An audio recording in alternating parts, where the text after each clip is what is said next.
Sophie Cunningham, the badass for the Indiana Fever, who is willing to fight. Sure. Which we are big fans of for Caitlin Clark. Very key role for this Fever team. Yes. She's playing a very key role for this Caitlin Clark career, I think. That is not a soundbite. That is not a media-trained response designed to generate a few clicks on social media. That is a declaration of absolute war. For 2 excruciating years, the Indiana Fever front office played a dangerous game of appeasement. They watched their franchise player, the golden goose of the entire league, get systematically hunted on the hardwood. They waited for the officials to do their jobs. They waited for the league commissioner to issue statements, to hand down suspensions, to protect the very asset that was single-handedly pulling their television ratings out of the dark ages. But the cavalry never came. The league remained entirely silent, hiding behind a thinly veiled narrative that rookies simply need to earn their stripes. So, entering the 2026 season, the Indiana Fever have completely abandoned the concept of playing nice. They have ripped up the traditional basketball playbook and replaced it with a battle plan. They are no longer waiting for the referees to blow the whistle. They have assembled a Goon Squad, a specialized unit of enforcers, and they are bringing the fight directly to the Bullies. The era of Caitlin Clark being a defenseless target is officially over.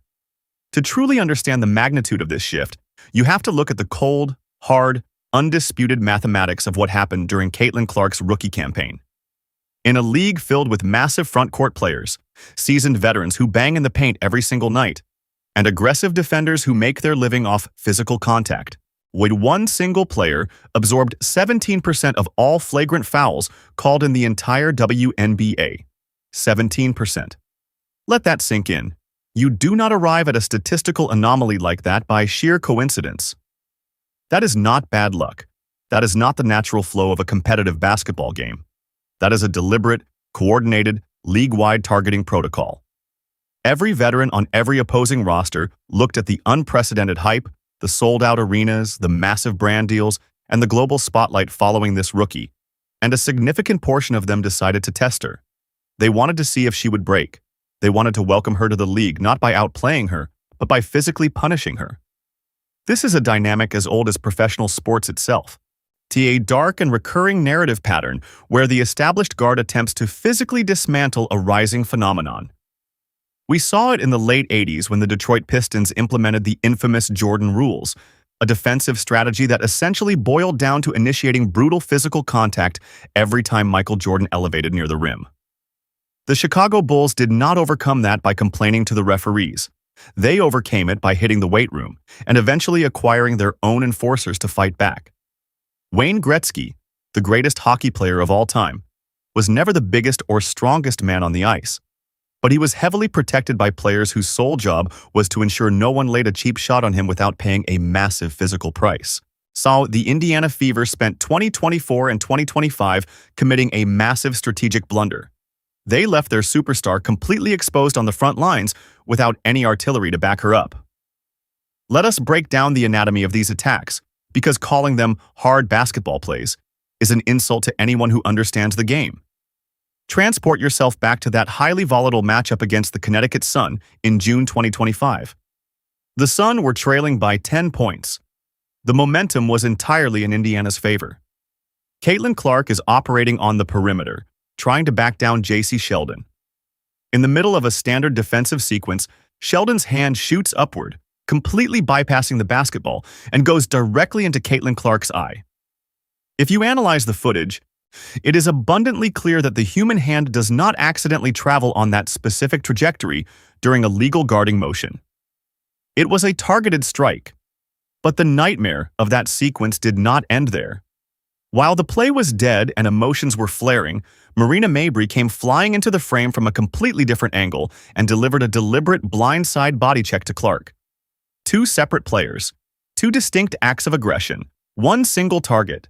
That was not a defensive breakdown. That was a synchronized message. They were trying to mentally and physically strangle the player who was quite literally paying their salaries. Through all of this, the Indiana Fever bench reaction was painfully inadequate. You had players looking around, waiting to see what the coaches wanted to do, waiting to see if a foul would be called. The reactive personnel plugging the roster at the time were talented scorers, sure, But they were absolutely useless when the game devolved into a trench war. When the opposition turns the basketball court into a dark, gothic battlefield, you cannot respond with jump shooters. You need soldiers. You need players who are intimately familiar with the shadows of the game. Players who thrive in the chaos of a physical confrontation. The compounding physical wear and tear on Clark's body carried over into her sophomore year, leading to injury absences and exhausted legs. The front office finally woke up. They looked at the landscape, realized their passive strategy was costing them championships and potentially the long-term health of their generational star, and they went out and signed the most intimidating enforcers the market had to offer. The absolute crown jewel of this new defensive perimeter is Sophie Cunningham. When the news broke that Cunningham was returning to Indiana, the casual analysts immediately pointed to the stat sheet. They highlighted the fact that she shot an incredibly efficient 43.2% from beyond the arc over a massive stretch in 2025. They talked about floor spacing and offensive analytics, but those analysts are missing the entire point of the acquisition. The shooting is just a bonus. The real reason Sophie Cunningham was brought in is what she possesses inside her mind and her background. Sophie Cunningham is not just a basketball player, she is a formally trained martial artist. She earned a black belt in Taekwondo at the age of 6 and has maintained that discipline her entire life. When you put a trained fighter on a basketball court, you get a very specific type of athlete. You get someone who does not experience adrenaline dumps in the middle of a conflict. You get someone who understands leverage, positioning, and intimidation. When you look at the floor for the Indiana Fever in 2026, you are going to see a very specific, deliberate visual. You are going to see Caitlin Clark, the brilliant maestro operating the offense, and standing right beside her, practically glued to her hip, will be Sophie Cunningham. It is a brilliant psychological deterrent. Go back and watch the tape of that exact J.C. Sheldon eye poke incident. While the rest of the Fever roster was hesitating, Cunningham was already in motion. She did not look at the referees. She stepped directly into Sheldon's personal space, getting aggressively loud and physically imposing. She made it immediately, uncomfortably clear that any attack on Clark would require going through her first. Cunningham spent years with the Phoenix Mercury cultivating a reputation as a player who will absolutely ruin your night if you cross the line. She is a guard dog with a lethal jump shot. When opposing teams design their defensive schemes this year, they are going to look at the tape, see Cunningham lurking right next to Clark, and they are going to reconsider those cheap shots. You do not mess with the golden goose when the golden goose is standing next to a black belt, who genuinely enjoys conflict.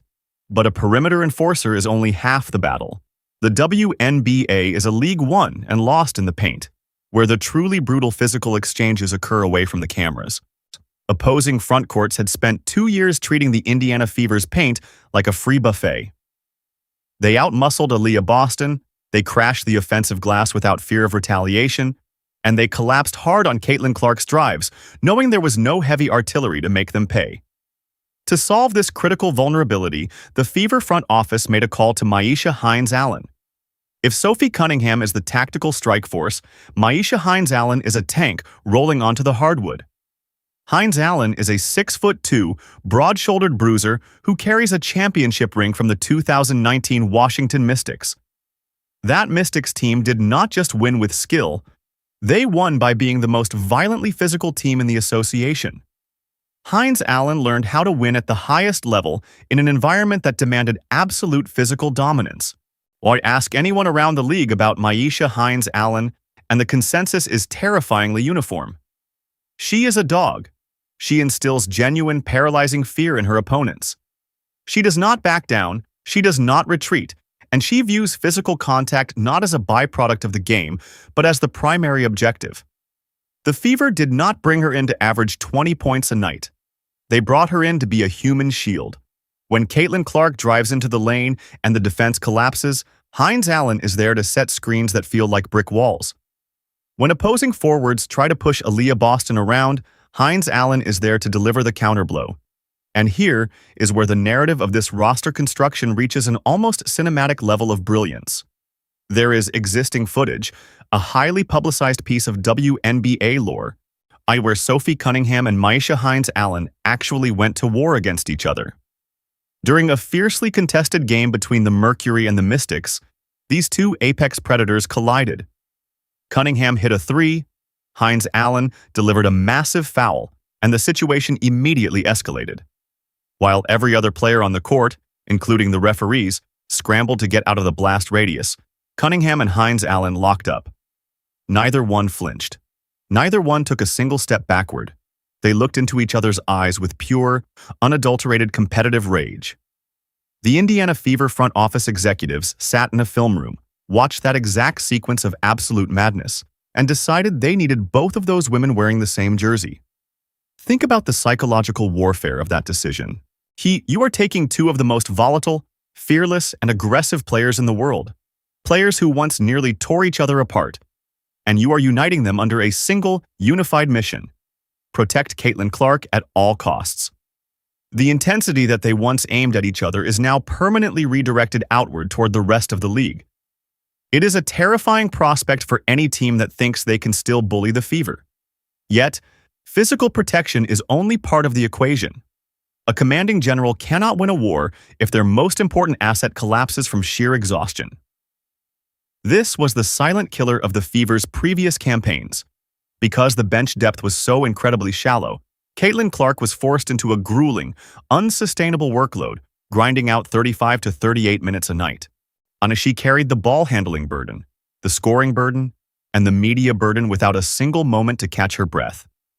The moment she stepped off the floor, the offensive system completely flatlined, forcing the coaching staff to rush her right back into the fire.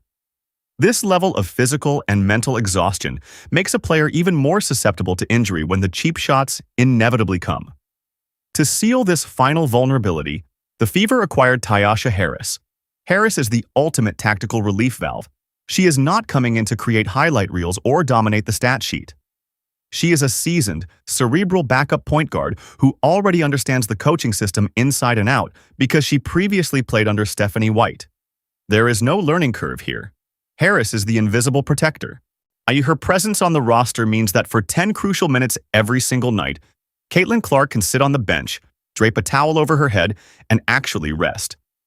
Harris is calm, collected, and highly efficient.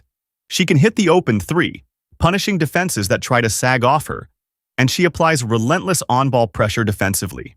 By shaving those critical minutes off Clark's workload, the Fever are ensuring that their superstar is operating at peak physical capacity in the fourth quarter. And, more importantly, when the playoffs arrive. You cannot target a player who is moving faster, thinking sharper, and operating with fresh legs. So, what does this actually look like when the ball is tipped in 2026? It looks like a completely unrecognizable Indiana Fever team. It looks like a masterclass in strategic roster construction. The offense will still flow through the transcendent vision of Caitlin Clark, but the environment around her has been radically terraformed. You have Kelsey Mitchell and Sophie Cunningham stretching the floor to its absolute limits, forcing defenses to make impossible choices. If you double-team Clark, Cunningham will make you pay with a dagger three. If you try to get physical with Clark on the perimeter, Cunningham is going to step into your chest and initiate a confrontation you are not prepared for. Down in the trenches, you have the beautiful synergy of Aaliyah Boston's footwork paired with the sheer, unapologetic violence of Myisha Hines-Allen's rebounding. The paint is no longer an open invitation.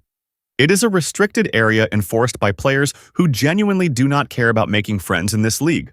And orchestrating the tempo from the second unit, you have the steady, reliable presence of Tyasha Harris, ensuring the engine never stalls. The rest of the league is completely unprepared for this reality. For 2 years, they grew accustomed to an Indiana team that would take a punch, look at the referees in disbelief, and try to win with purely ethical basketball. Those days are dead and buried. The Fever have built a fortress. They have assembled a crew of mercenaries who understand that basketball at this level is not just a sport. It is a battle for survival, respect, and dominance. When Myisha Hines-Allen looked into that camera and delivered her warning, she was not speaking out of turn.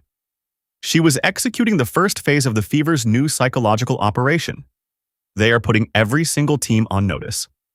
The flagrant fouls, the blindside checks, the targeted eye pokes, those actions will no longer be met with silence or polite requests for better officiating. They will be met with immediate, overwhelming, and highly physical retaliation. The 2026 season is not just about competing for a championship. It is about establishing a new world order in the WNBA. The Fever are daring anyone to test their new perimeter. They are daring the old guard to try and pull the same dirty tricks that worked in 2024.